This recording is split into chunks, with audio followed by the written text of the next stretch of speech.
नमस्कार। उहाँ हुनुहुन्छ विकास ठाकुर। उहाँलाई ग्लोबल बुकमा स्वागत गर्न चाहन्छु। धन्यवाद। सबैभन्दा पहिला त हजुर आफ्नो पोलिटिकल पार्टी र चुनावी एजेन्डाको बारेमा चाहिँ केही जानकारीहरू गराउनुहोस् न। मेरो नाम विकास ठाकुर हो। घर मेरो यही कपिलासी नगरपालिका वडा नम्बर 7 गैर बजारमा पर्छ।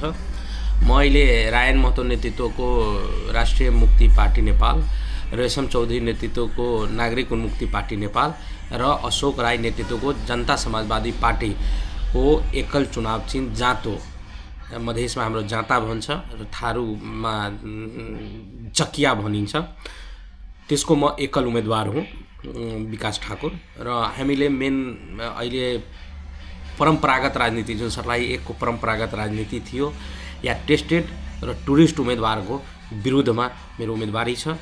म आफ्नो हिम्मतले, आफ्नो आँटले, आफ्नो साहसले भ्याउने हरेक काम आजसम्म पनि गर्दै आएको छु र भोलिको दिनमा पनि गर्नेछु भन्ने म विश्वास दिलाउन चाहन्छु। तपाईँ सर्लाही क्षेत्र नम्बर 1बाट प्रतिनिधित्व गर्दै हुनुहुन्छ।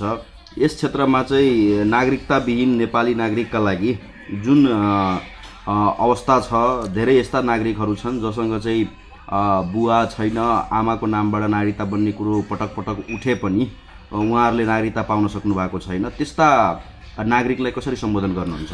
यो नागरिकतावाला विषयमा मेरो साथी नै हुनुहुन्छ इन्द्रजित सापी।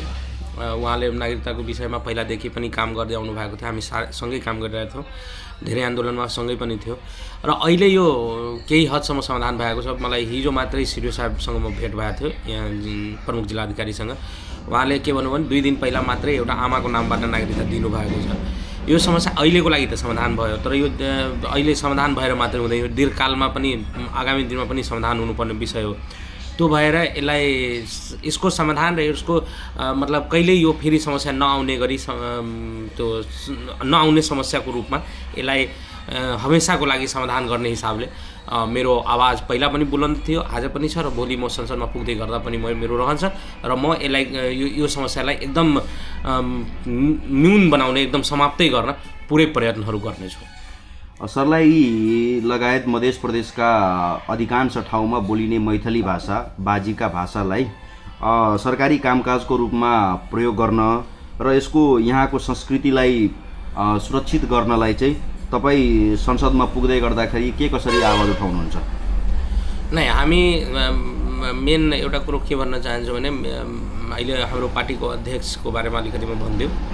म त्यो पार्टीबाट चुनाव लड्दैछु जो पार्टीको अध्यक्ष स्वयं संसदमा होस् या जहाँ पनि, मतलब राष्ट्रिय अन्तर्राष्ट्रिय ठाउँमा पुग्दा पनि मधेसको, मिथिलाको जुन एकदम हाम्रो पहिरन छ, पहिचान छ, धोती, त्यो लगाएर जानुहुन्छ। हामी पहिलादेखि पनि यो कुरामा बहुत क्लियर छौँ र जहाँसम्म कुरो छ भाषाको, त म मैथिली भाषी हो। म मैथिली भाषाको लागि, मधेसको लागि, हाम्रो जुन बोलिने बजिका भाषा छ त्यसको लागि, त्यसको प्रवर्धनको लागि र त्यसलाई अझ कसरी माथि पुर्याउन सकिन्छ, कसरी त्यसको विकास गर्न सकिन्छ, त्यसको लागि मैले सक्ने जुन हुन्छ, जस्तै म एउटा तपाईँहरूले भनिदिउँ, म यदि भोलि सर्लाही 1बाट चुनाव जितेर गइसकेपछि म शपथ ग्रहण मैथिली भाषामै गर्छु, बजिका भाषामै गर्छु, होइन।